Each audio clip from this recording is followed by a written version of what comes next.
venerable chiefs, members of the board of Bank of Ghana family, executives, management.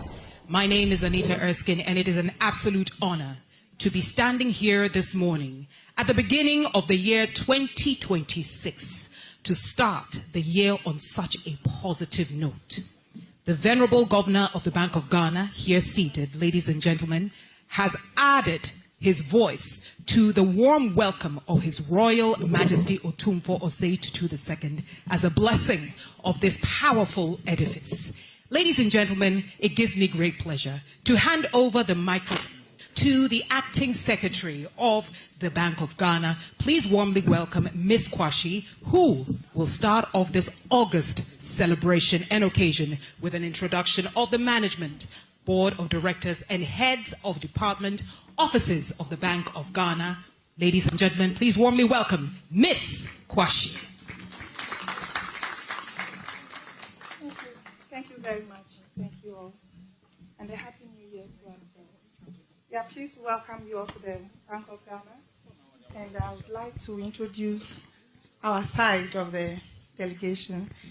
Leading the institution that you have come to is the Governor of the Bank of Ghana, Dr. Johnson Pandit Isiama, who is seated there.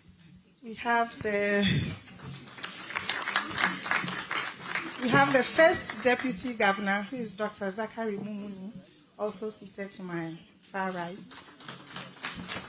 And then we have the second Deputy Governor, Mrs. Matilda Asantehene. We have been able to get some of our board members to join us. Due to the short notice, not all of them could come. So I would like to introduce Madam Evelyn Kwetia, who is a seasoned banker and a financial expert, a member of the board. We have Dr. Fritz Augustine Gokel, who is an economist and a financial expert as well. We have Dr. Stephen Senyo Sapati, also a financial expert and a member of the board. We have Madam Emma Bully, who is a lawyer by profession and a corporate governance expert, also a member of the board. We have our invited guest from the GIPS, the CEO of GIPS, Madam Clara Arthur, to help us. To my left, we have a number of myself, I'm called Amy Kwashi. I'm the secretary to the bank. And to my left, we have a number of our heads of departments and offices. And with your permission, I'll kindly go through very briefly. So I have Ms. Angela Ahadome, who is the head of the strategic office of the Bank of Ghana. I have Colonel Rafat, who is the head of our security. I have one of our advisors, Professor Gachi. Yes, and another advisor, Dr. Kuma, who is with us here also. Mr. Otabel, Bernard Otabel, is the head of the communications department. And Mr. Eric Hammond is one of our advisors to the banking department. Mr. Richard Assan is the head of the banking department. We have Madam Thelma Akushi Randolph, who is the head of the HR department. Mr. Randolph, Charles Randolph, is the head of the internal audit department. Mr. Stephen Amu is the head of the estate and project management department. It's quite a big bank, and we have a lot of departments. We have Mr. Kimful. Emmanuel Kimful is the head of the governance department.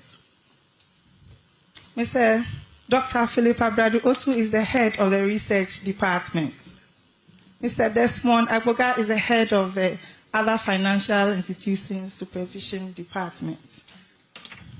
Mr. Elliot Amwakun is the head of the restructuring and resolution department. Mr. Clarence Blay is the head of the payment systems department. We have Mr. Niahulu Sowa, who is representing the financial markets department. We have other senior officials of the bank here in present to welcome you, His Royal Majesty. Thank you. Your Royal Majesty, may I kindly, on your behalf, also ask your officials who are joining us here to be upstanding so that we can acknowledge your presence. If I may kindly ask the officials of His Royal Majesty, please be upstanding. And our family here at Bank of Ghana, please give them a resounding round of applause.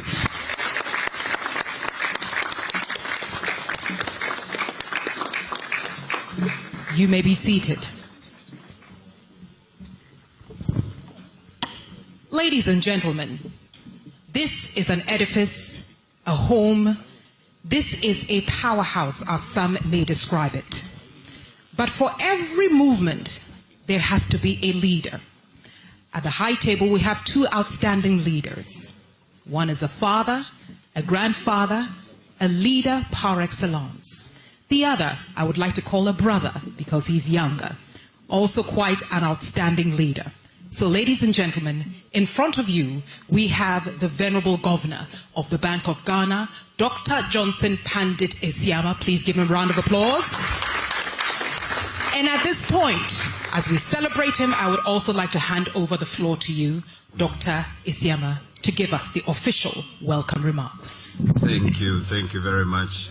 Your Majesty, Otumfo Saitu II, Asantehene, Nanayima and Nananom, honored elders and members of your delegation, distinguished members of our board, management and staff of the Bank of Ghana, ladies and gentlemen. It is a great honor on behalf of the board of the bank and also on behalf of management and staff of the Bank of Ghana to warmly welcome Your Majesty to the Central Bank. Otumfo, Ghana has long benefited from your brand of leadership. You're quiet, steady, and deeply anchored in wisdom.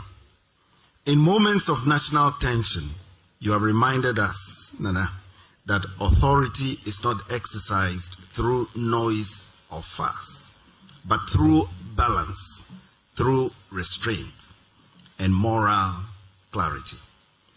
That instinct, Nana, for stability has made your voice relevant, not only in matters of chieftaincy and social cohesion, but also in the broader national conversation about development, discipline, and progress.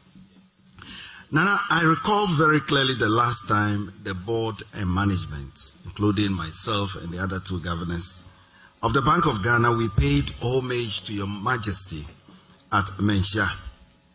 On that occasion, Nana, you asked us a question.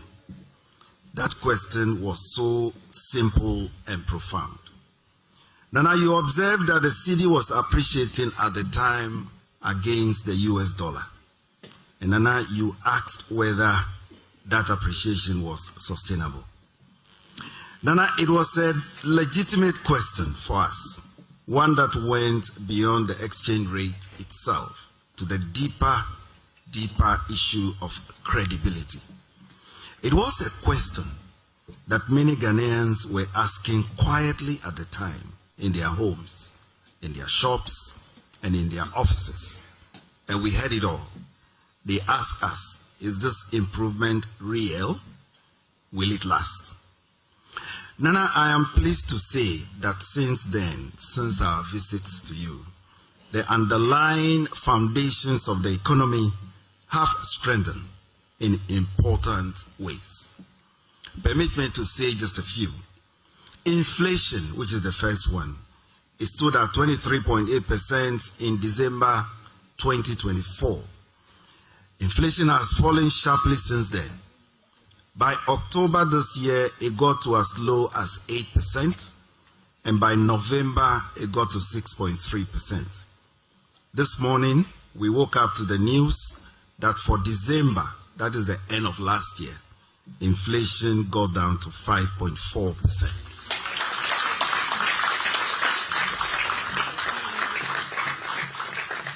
Now, I must say that this trend reflected the broad-based disinflation process across both food and non-food items.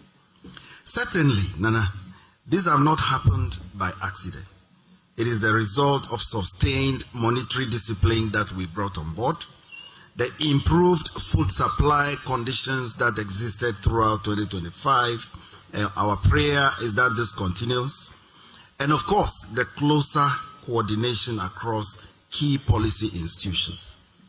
That is the Bank of Ghana and also the Ministry of Finance. We are like cousins, and we have to relate with each other all the time. Nana, as inflation pressures eased and expectations began to re-anchor, the Bank of Ghana was able to recalibrate its policy stance carefully.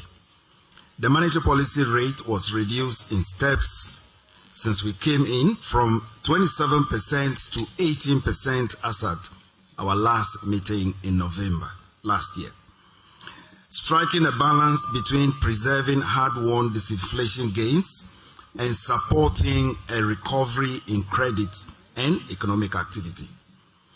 Nana, market rates have followed this trend, easing financial conditions while maintaining prudence. And Nana, I have said on many occasions that my prayer and my wish is that by the end of my tenure, my 4-year tenure, that lending rates will not be more than 10% in this country.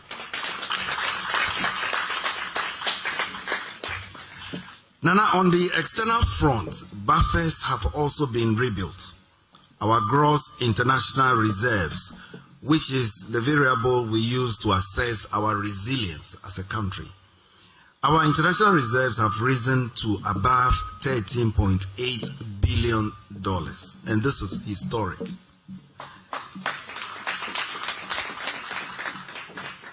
Nana, I joined the bank since 1995, and I've never seen such figures since then. So this is historic. And in terms of imports cover, we normally use the imports cover to also express the international reserves level. We are looking at close to 6 months of imports cover. It's never happened in the history of the bank. Our trade performance has improved, and confidence in macroeconomic management has strengthened. And against this backdrop, Your Majesty, the question that you asked us in Mensia about the CD deserves a clear answer. Nana, we are happy to report that the CD ended the year in a much stronger position also than many would have anticipated a year ago. According to Forbes, a year-end level of about 10.67 per US dollar placed the CD among the stronger performing currencies on the African continent. This outcome, Nana, reflects not only improved sentiment, but also better fundamentals, also stronger reserves, reduced inflation, and restored policy credibility. However, Nana, we remain careful in all these, not to confuse improvement with performance, with permanence. Exchange rate stability is not something that can be declared. It must be earned and earned continuously. A currency remains strong, Nana, only when the real economy beneath it is productive. Only when the economy beneath it is competitive. And only when the economy beneath it is disciplined. And that is why we see the CD's performance not as a victory lap, but as a responsibility. Sustainability, Nana, as Your Majesty rightly implied in your question, rests on deeper choices. And let me name a few: fiscal restraint instead of excess, production over consumption, exports over imports, and long-term thinking over short-term comfort. Nana, these are not technical matters alone. They are matters of national values and conduct. And in this respect, Otumfuo, your public counsel over the years has been remarkably consistent. Nana, you have repeatedly urged leaders to reduce waste. You have urged leaders to protect the public resources and you have urged leaders to focus on development that creates real opportunity for ordinary Ghanaians. Nana, you have spoken about the need to empower Ghanaian enterprise, to support education, and to build an economy that produces, not merely an economy that trades. Nana, these messages align closely with what economic history teaches us, and that is that prosperity follows discipline and stability follows credibility. Nana, your visit today is therefore not merely symbolic to us at the Bank of Ghana. It is very, very timely. Ghana's recovery, as we've seen so far, must now move beyond better statistics to better livelihoods for Ghanaians.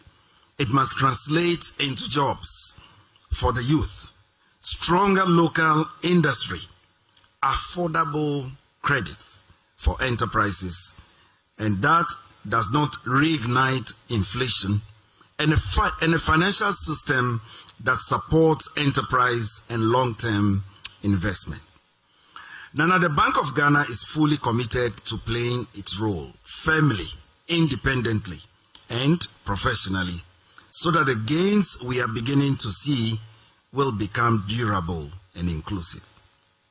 Nana, we are grateful for your presence, your counsel, and your lifelong commitment to peace, unity, and national progress.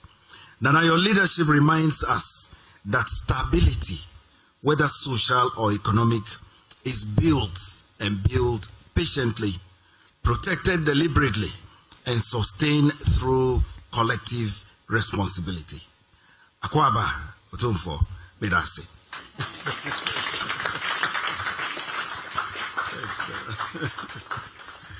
Ladies and gentlemen, an outstanding few words, welcome remarks by Dr. Johnson Pandit Isiama, Governor of the Bank of Ghana. Thank you very much, sir. Your Royal Majesty, you may have enjoyed your tour of this building. It is beautiful, it is strong, it is what we like to call Africa's prosperity. But I dare say that what actually makes my dear brothers and sisters here at the Bank of Ghana flourish and thrive every day is the Bank of Ghana choir and their voices. And so, ladies and gentlemen, this is hardly ever done. Few organizations have their own choirs. Thank you so much, Bank of Ghana, for lending us the voices of the melodious voices of Exchequer. Ladies and gentlemen, Your Royal Majesty, please enjoy.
Ladies and gentlemen, a round of applause for the melodious voice Chika, Bank of Ghana Choir, performing the Bank of Ghana anthem.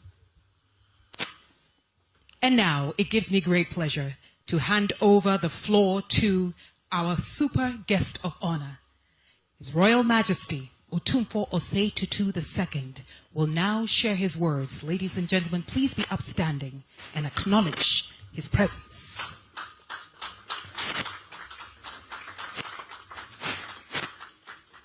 Your Royal Majesty.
Yesterday, we were privileged to visit the National Police Headquarters, the people who are responsible for keeping us safe.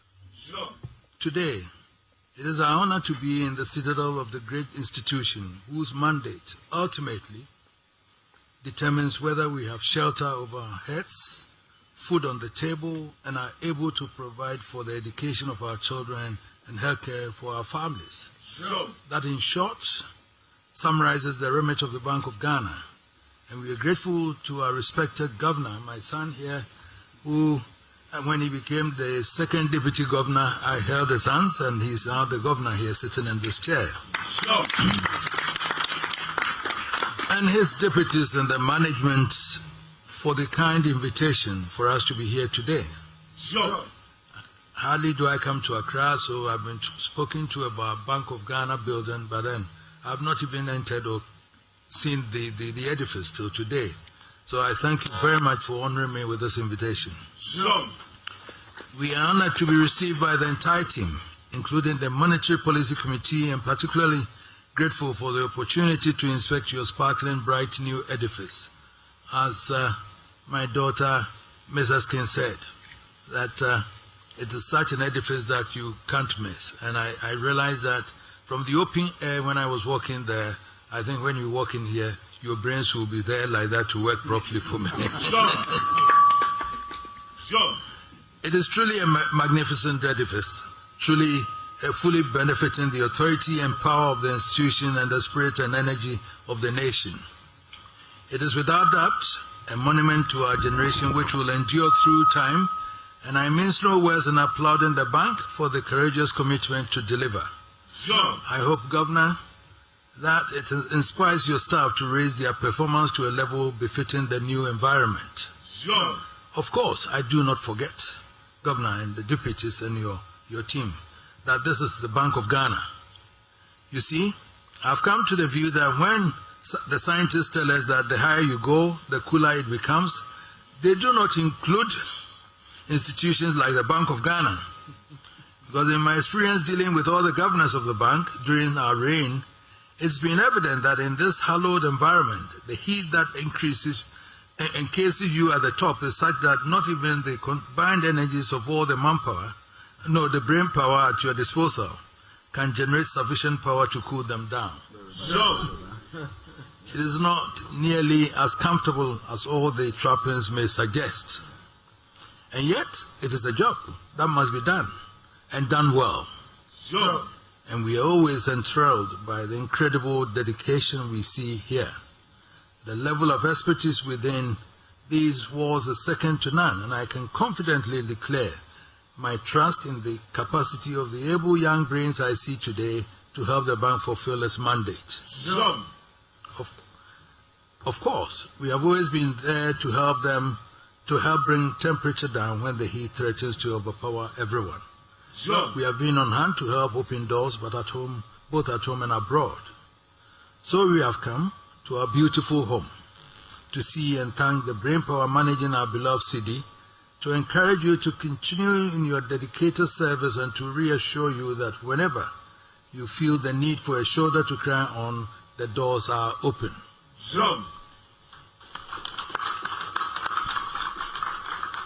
In accordance with our tradition, the language the traditional ruler speaks must be perfectly understandable to the ordinary trotro passenger.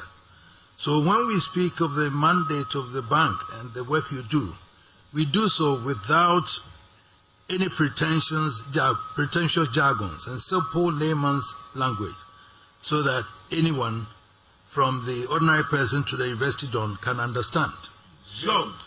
I have summarized the mandate of the bank as that which will ultimately determine whether we have a roof over our heads, food on the table, clothes to wear, and the ability to provide for our education and healthcare. That is no exaggeration. You are responsible for the national currency, and you are also responsible for fixing the interests that determine the rate at which we can borrow money. It is a fact of history that when the currency is healthy, the economy bristles with opportunities. The people are able to use the opportunities to create business. The business allows the people to create jobs and ultimately work in wealth. When the city wobbles, even the tsunami can be less destructive. Over the past year, after a difficult period, we have begun to breathe easy as the city stabilizes on the foreign exchange market. We recognize these are only the early stools of progress, and one will do well to be careful not to start feasting, as the governor said, before the true state of the harvest is known. Nonetheless, we think it is appropriate to acknowledge the discernible shift in direction and to encourage you to take any measure that will keep us on the right trajectory. So I'm here to encourage you. We have come not to preach to the experts, because you are the experts. We are just laymen living in Manchia, not knowing anything to do, but we have to fall on you. And I said to the governor and his two deputies that once I'm here with 3 people who have the money, this year I'll be rich.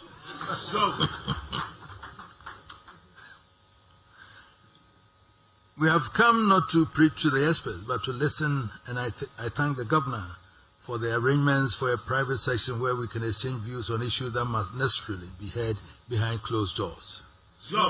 I hope the unavoidable attention being paid to the city does not mean we are relegating the second mandate of the bank, which has to do with interest rates, to the back burner. I noticed that interest rates too have begun coming down, but from past experience, we are going to find ways of accelerating the pace. Let me be as blunt as I can. No amount of investment by government on its own can scratch the surface of what we need to give ourselves a sound economy. Nor can we expect in this era of international discord to rely on foreign investments of any significance. This moment calls for a massive push to stimulate domestic private investment in industry. That cannot happen with interest at their current cutthroat rate and level. The challenge I leave with your creative brains is to fashion how you move the economy from the crippling high interest regime to the level where it becomes a stimulant of business and wealth creation. The second issue I wish to touch on is the bank of the public in the public sphere. This is a unique institution with a mandate that ultimately affects every citizen of the land. Ideally, this citadel should be a fortress, insulated from the strings and arrows of political warfare. Whatever it is, we should think twice before we do anything which has the capacity to cast a stain on the integrity of the bank. I will appeal to the nation, to both sides of the political divide, to give the governor, my son, and his team a chance. Give them the respect and the space to perform their professional duties.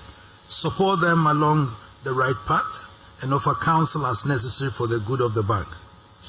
This is our bank we have entrusted to them. It is our lives we have placed in their hands. If they fail, we risk collapse. If they succeed, we walk in wealth and glory. Thank you, my son, Governor. And thank you, the deputies and the management board. Thank you also for the MPC and the executive. Thank you, management and staff. May we be showered with the blessings of peace, prosperity, wealth, and happiness to the glory of God and Mother Ghana. Thank you very much.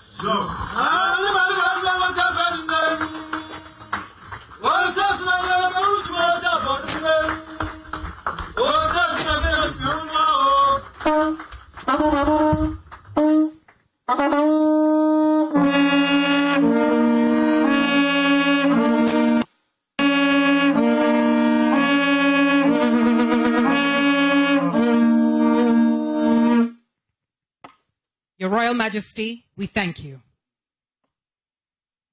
Ladies and gentlemen, on the program, you will see there's a small, short slot for interaction with management and the board of directors on economic developments. I would like to give the floor 15 seconds to ask or to make one important contribution